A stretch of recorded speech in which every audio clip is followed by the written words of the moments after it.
You can probably skip this ad in 3 seconds, but you know what you can't skip? Habitat destruction. The increase of our population is resulting to a major decrease in habitat, which can result to things like this. Lumberjacks nowadays are knocking down trees to build homes in Dallas. They're even starting to use farmland as an area to build city homes and hotels. The vast majority of Texas land, 83%, is part farm, ranch, or forest. But Texas is losing such rural land more than any other state, in large part because of the exploding growth of metropolitan areas, according to the new released data. A majority of the land loss happened in the growing urban areas around Austin, San Antonio, Dallas, and Houston. In Texas, where more than 95% of land is privately owned, there are unique challenges for the conservation of open space lands. As land gets more expensive, those who own open spaces will have more of an incentive to sell their acres to developers. Me and my team have come up with a theory which includes building homes underground. This is our blueprint. Building underground homes will prevent natural disaster damages without the destruction of our environment. Also, donating money will help our population without the damage of our environment.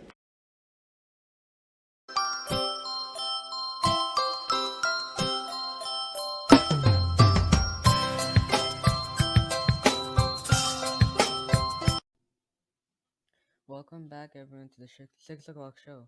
I'm your host today. There's nothing to lose news. As you can see, we have got some live coverage of the weather in Wellington, New Zealand. Over to you. Wait a sec, am I live? Oh, right, okay.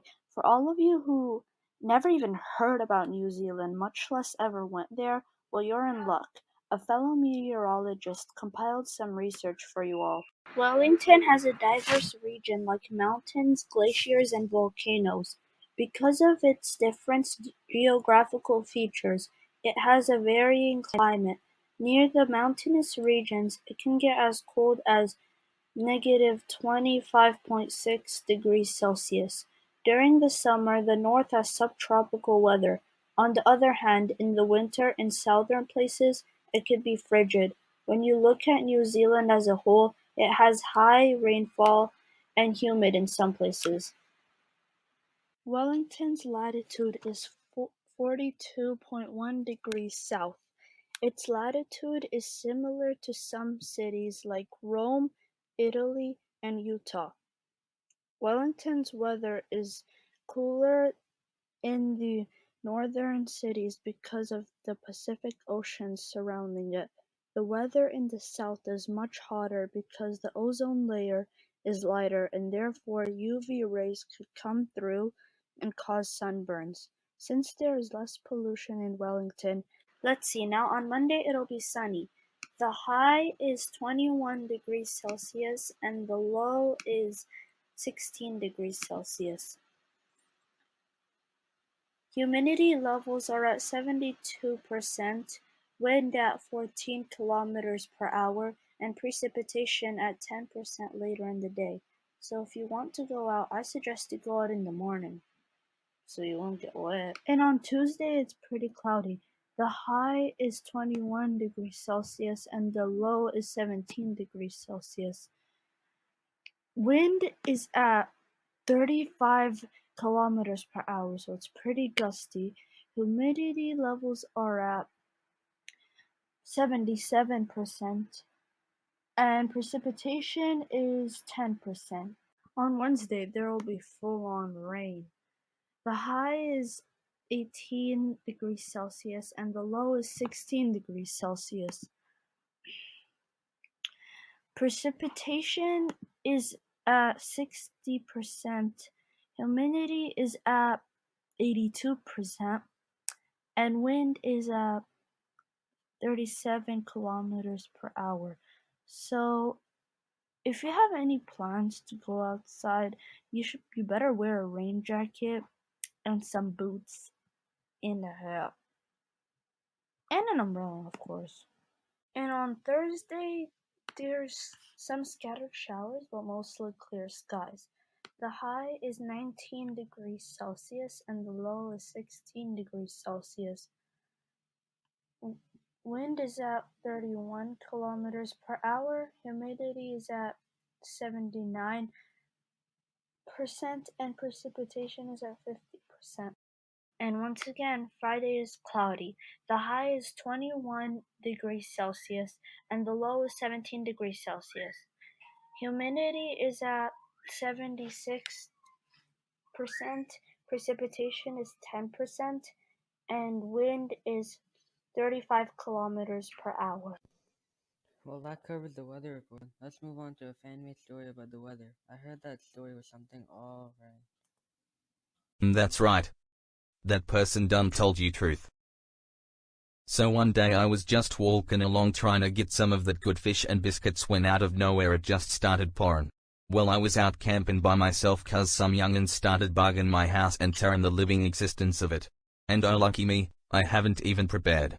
The rain made it hard to see anything and so I just stayed there lost under a tree.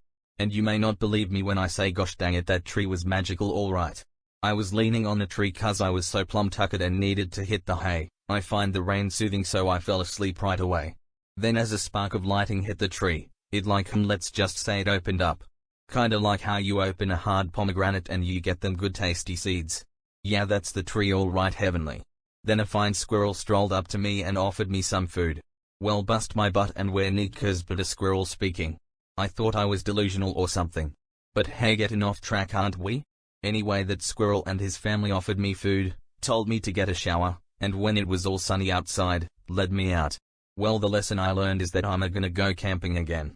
Okay, let's be serious for a second. The weather may be fine 1 minute but the next bam. That's why you should be prepared with the right materials if you are ever far from home. Got it, young'uns? Also, don't let children make fun of you. Have self-esteem. Who cares about what they think anyway? Well, that's an interesting story. I know, right? What was your name again? Well, the name's Russell. Okay, thank you, Russell, for being on the show and for this entertaining story. You're mighty welcome. And that's it for this particular news broadcast. Thank you for tuning in to There's Nothing to Lose News. We'll see you next time.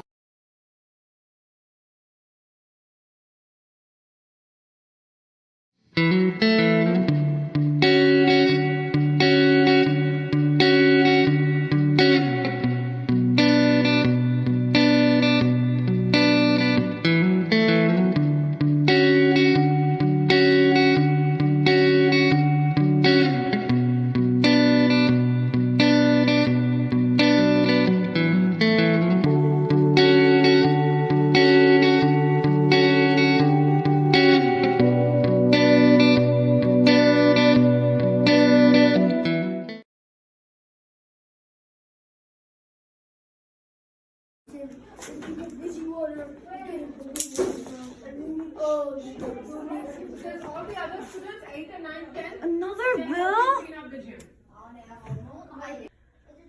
Are you having problems with your electricity bills? I can help. How'd you get into my house? An advertiser never reveals her secrets.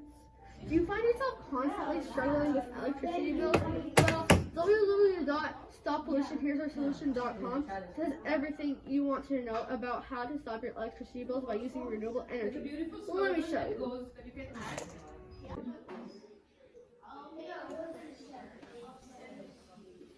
We have a problem, a big problem that could impact our lifestyle for decades. Pollution. You see, there's a balance, a fragile balance that we live in, but over the years, the balance has shifted.